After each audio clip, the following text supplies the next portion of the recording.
नमस्कार, आप देख रहे हैं भारत रफ्तार। सदन में लोक परीक्षा संशोधन विधेयक 2026 पर चर्चा के दौरान राजस्थान से आरएलपी सुप्रीमो हनुमान बेनीवाल ने पेपर लीक और ओएमआर शीट घोटाले को लेकर आज केंद्र सरकार पर तीखा हमला बोला। बेनीवाल ने भाषण की शुरुआत नीट पेपर लीक के कारण आत्महत्या करने वाले 20 छात्रों को श्रद्धांजलि देकर की। उन्होंने कहा कि देश के लाखों युवाओं का भविष्य बर्बाद हो रहा है। इसके अलावा उन्होंने सरकार के सामने कई मुख्य बातें भी रखी और वो क्या थी आपको हम बताते हैं। सबसे पहले उन्होंने ओएमआर शीट घोटाले का मुद्दा उठाया। इसके अलावा उन्होंने अंदेशा जताया कि अगर यही हालात रहे तो अगला नंबर यूपीएससी के पेपर लीक हो सकता है। साथ ही उन्होंने मांग की कि पेपर लीक गिरोह के लिए आजीवन कारावास का प्रावधान निकाला जाए और ये भी सुझाव दिया कि कानून में ऐसा प्रावधान हो कि पुलिस पेपर लीक के आरोपियों का जब चाहे नार्को और पॉलीग्राफ टेस्ट करवा सके।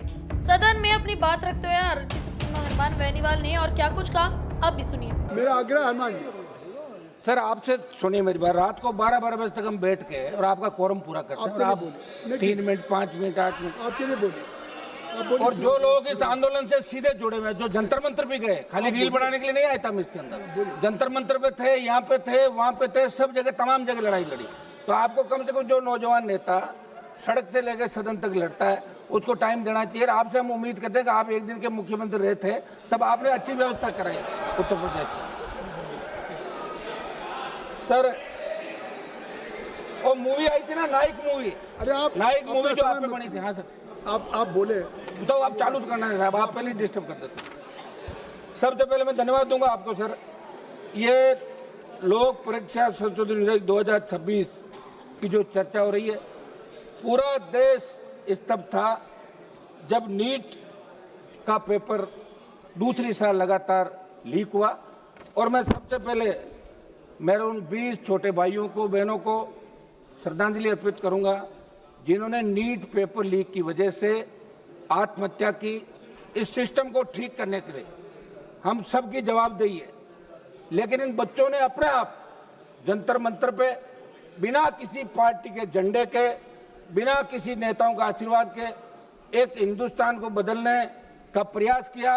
मैं स्वयं मौके पर गया था सभापति जी, राजस्थान के अंदर भी बहुत से प्रदर्शन हुए और पेपर लीक की घटनाएं चाहे किसी भी सरकार के समय रही, चाहे किसी भी राज्य के अंदर रही, हम सबकी जिम्मेदारी बनती है कि पेपर लीक नहीं होने चाहिए। आजाद भारत के अंदर जो बच्चा 10th 12th और कॉलेज की डिग्री लेता है, मैं यूनिवर्सिटी का अध्यक्ष रहा हूं सभापति जी, बच्चे जब पढ़ते हैं उनको पूछो आप क्या बनोगे, कहता डॉक्टर, इंजीनियर, आईएएस, आरएस, जो भी जिस स्टेट की सर्विस होती है। लेकिन दुर्भाग्य से उन बच्चों को पेपर लीक की घटनाओं का सामना करना पड़ रहा है।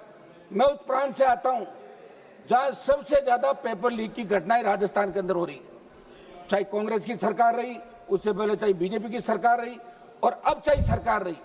अब तो यह दुर्भाग्य है कि ओएमआर शीट का जो घोटाला वहां पे हुआ है, वो यूपी की एक फर्म जिसको उत्तर प्रदेश के अंदर ब्लैक लिस्ट किया, वो पिछले 10 साल से लगातार पेपर लीक से भी ज्यादा ओएमआर शीट के अंदर घोटाला घपला हो रहा है। पेपर लीक को तो पकड़ लोगे, उसको कैसे पकड़ोगे? ये राजस्थान के अंदर उस कंपनी को ठेका दिया जो उत्तर प्रदेश के अंदर ब्लैक लिस्ट थी। तो ये कौन दे रहा है, ये काम कौन कर रहा है, इसकी जांच भी होनी चाहिए। सभापति जी, नीट के आयोजन से पहले सीबीएसई इसका करती थी, नेशनल टेस्टिंग एजेंसी को आपने दिया। इनके अधिकतर जो काम कर रहे हैं वो संविदा के अंदर। ये पेपर लीक होने के बाद जब नजर पड़ी तो देश के अंदर नीट के अलावा बहुत से ऐसे एग्जाम थे जिनके पेपर लीक हुए। यूपीएससी पे बहुत बड़ा भरोसा देश का छात्र करता है, लेकिन अब तो लगता है अगर यही हालात बने रहे तो अगले पेपर लीक का अपन इंतजार करें कि यूपीएससी का पेपर लीक कब हो। आप ये कानून लेके आए और निश्चित रूप से इस अवधि के अंदर अच्छा ये होता कि आपके मंत्रियों का डेलीगेशन जंतर मंतर जाता, बच्चों से बात करता और मैसेज आप देश के अंदर देते कि हम बच्चों के साथ है। बच्चे चाहे किसी भी पार्टी के हैं, बच्चे हमारे। और उसके अंदर आपने देखा होगा कि जब लाठीचार्ज हुआ और पैरामिलिट्री फोर्स और दिल्ली पुलिस के अधिकारियों ने हाथ खड़े कर दिए कि हम इन बच्चों को नहीं मारेंगे, तब आपकी सरकार ने सुध ली कि अब कुछ करना चाहिए, कहीं ऐसी स्थिति देश के अंदर नहीं हो जाए जैसी नेपाल के अंदर हुई थी। ये जैन जी जो अपना हक और अधिकार चाहता है, मेरे बच्चे स्कूल के अंदर पढ़ते हैं, उन्होंने कहा पापा आप वहां क्या कर रहे हो, तो मैंने कहा बच्चों में तो जा ही रहा हूं कि पार्लियामेंट मत चलने दो। मैं हमारी जो इंडिया अलायंस है, इन तमाम पार्टियों को इस बात का धन्यवाद दूंगा कि इसके अंदर इंडिया अलायंस की सारी पार्टियां एक साथ दिखी, विरोध किया, और विरोध का ही परिणाम था कि सरकार तीसरी बार झुकी। किसान आंदोलन में भी आपने जिद की थी। 700 किसानों की शहादत के बाद आप लोग बेक हुए। आपने अपने सारे सांसद जो बीजेपी के थे, मंत्री थे, इनसे लिखाया कि बिल बहुत अच्छे हैं, और फिर अचानक प्रधानमंत्री जी ने बिल वापस लिया। एक सांसद हमारे यहीं बैठे हैं, उनको पता कितनी स्थिति बाद में गुजरना पड़ा। सर, हमारा आग्रह, अध्यक्ष जी आ गए सीट पे, अध्यक्ष महोदय, इसके अंदर हमारा कुछ सुझाव है।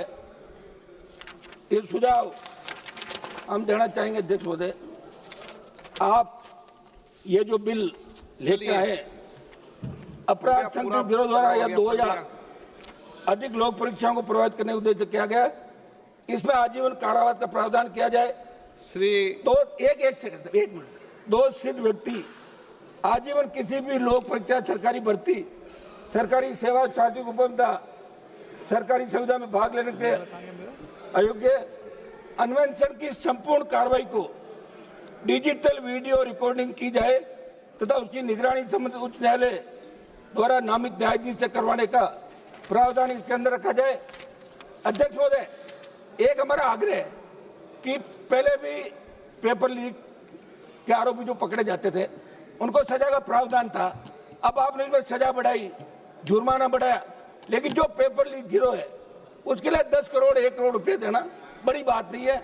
मेरा आग्रह है कि ये जिस तरह मुलजिम पे रखा जाए कि वो सिद्ध करे कि वो दोषी नहीं है, ये कानून के अंदर होना चाहिए। और हमारा एक आग्रह ये है, हमारे डीजीपी साहब बैठे हैं, नार्को टेस्ट और पॉलीग्राफ ये किसी मुलजिम का करना होता है तो कोर्ट तय करेगा कि नार्को टेस्ट होगा कि नहीं होगा।